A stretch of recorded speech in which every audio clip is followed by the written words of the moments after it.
Tuh lihat, guru kamu yang ada di sini Kiai Khalil, nggak ada khutbah kan?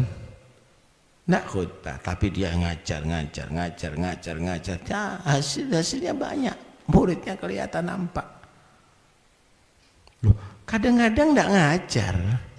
Di Pasuruan itu ada Kiai Hamid itu, nggak ngajar, artinya ngajar nggak seberapa begitu. Tapi dengan sikapnya dia, sudah orang bisa ngikuti jadi baik sudah.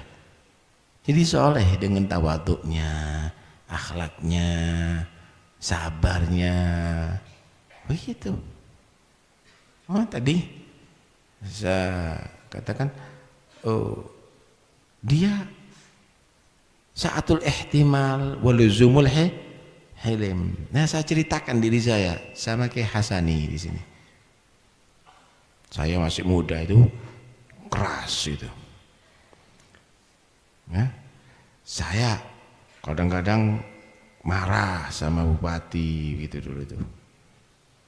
Gak seneng sama pemerintahan. Masih muda, masih nom kan karepe dhewe kadang-kadang. Waktu itu Kiai Hasani sering ke Pak Dade Angga. Waktu itu saya datang. Assalamualaikum, waalaikumsalam. Kiai Hasani baik. Kiai Hasani, saya eman sampean ke Pak Dade Kiai Hasani, bupati. Biar bupati kesampaian aja lah. Saya nasihati Beb. Saya ke sana bukan minta apa-apa, saya nasihati. Iya, tapi mereka itu pakai namanya antum Kiai.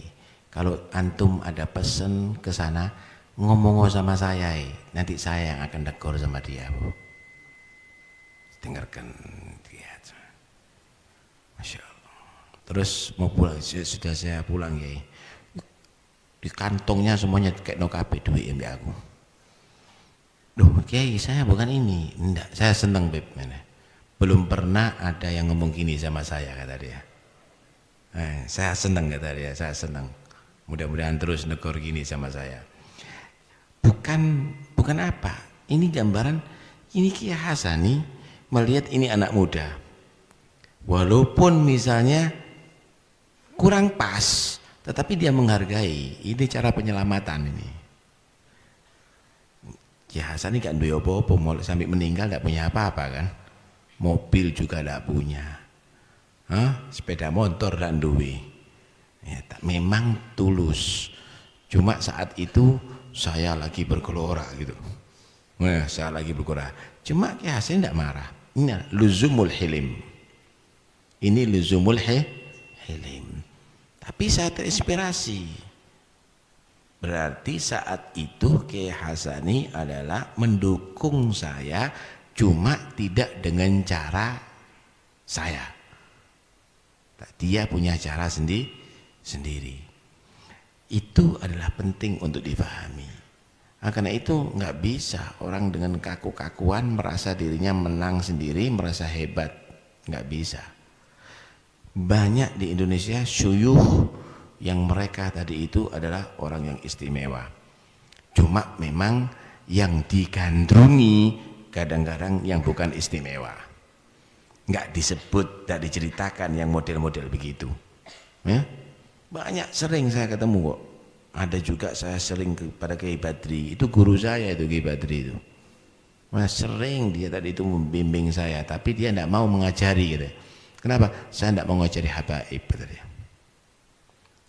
Ya tapi saya banyak mengambil ilmu daripada beliau.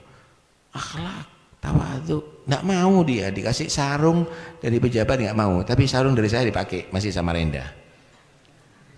Dipakai sama saya, sama beliau. Pernah datang ke rumahnya pakai mobil, baru pertama bisa mobil, nyetir mobil. Sok ini Taufik nih. Di muka Kiai Badri itu ada pohon kelapa. Duduk di situ ngomong-ngomong. Ini dilatih sama Kiai Badri. Itu Kiai Badri 40 tahun puasa mudhar. Itu kalau buka sama sahurnya satu makanan dok. Jadi jam 10 maghrib minum makan kurma sama air, jam 10 makan sak sahur wis. Buka sak sahur dari siji. Pernah saya tegur itu dulu tuh, Kiai, Nabi itu menyatakan afdhul siyam siyamu Daud, kana yasumu yauman wa yuftiru yauman. Lah kok sampean so mudahar?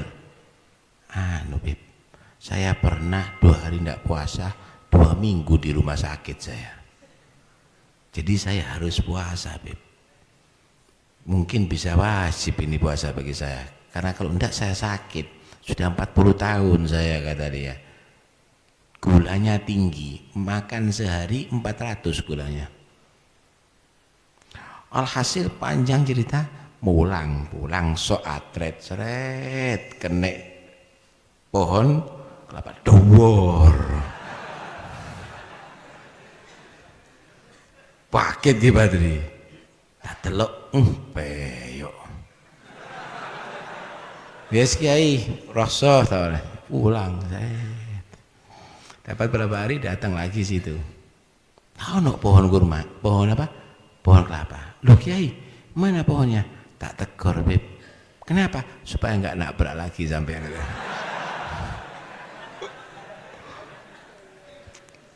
Masya Allah. Jadi seneng kalau ketemu yang gitu-gitu itu, seneng ya. Oh, waktu kecil dulu saya nakal saya. Nih tak kasih bukti saya nakal dulu. Nih bidet nih. Kenapa? Lari ngekop pot dor, pecah potnya sampean. Ya semaput saya. Sakit ini, sakit. Saya main-main di kuburan dekat rumah itu, main-main di tengah situ. Kiai Hamid itu kalau ziarah Habib Ja'far, belum sampai di pintu kuburan sudah dicopot sandalnya. Tidak pernah di kuburan itu kalau ziarah gurunya Habib Ja'far pakai sandal, dicopot sandalnya, jalan. Pulang dari situ kelihatan saya ini kok perbanan, diparani ke tengah kuburan. Seiring saya itu, sini saya, iya datang salaman sama Kiai Hamid. Kenapa ini ya? Jatuh ya, jangan nakal, kasihan uminya. Iya Kiai, tak doa no ya biar sembuh ya. Oh iya Kiai boleh, dan doa no. Waktu itu yatim saya. Jangan nakal ya, diparani di tengah kuburan. Ngereken sama orang diperhatikan, begitu ulama itu, alim itu. Jangan jadi alim nanti gampang tersinggung. Sopo kon ngajari aku, ngiling no aku misalnya. Anak wong biasa misalnya. So arek nakal ibuan sini. Enggak begitu. Ini adalah bagaimana ciri khas orang yang alim beneran tadi itu. Faham tuh ya? Ya saya sengaja ceritakan ini supaya Anda tidak gandrung dengan sing model-model anyar. Banyak di Indonesia sulaha, aulia, ulama, al-amilin, banyak. Bukan tidak banyak ada di sini. Dan alhamdulillah Al-Fakir sering menemui orang-orang itu. Ya, bukan dari golongan habaib. Ya, bukan dari golongan habaib juga Al-Fakir menyaksikan orang-orang itu. Alhamdulillah.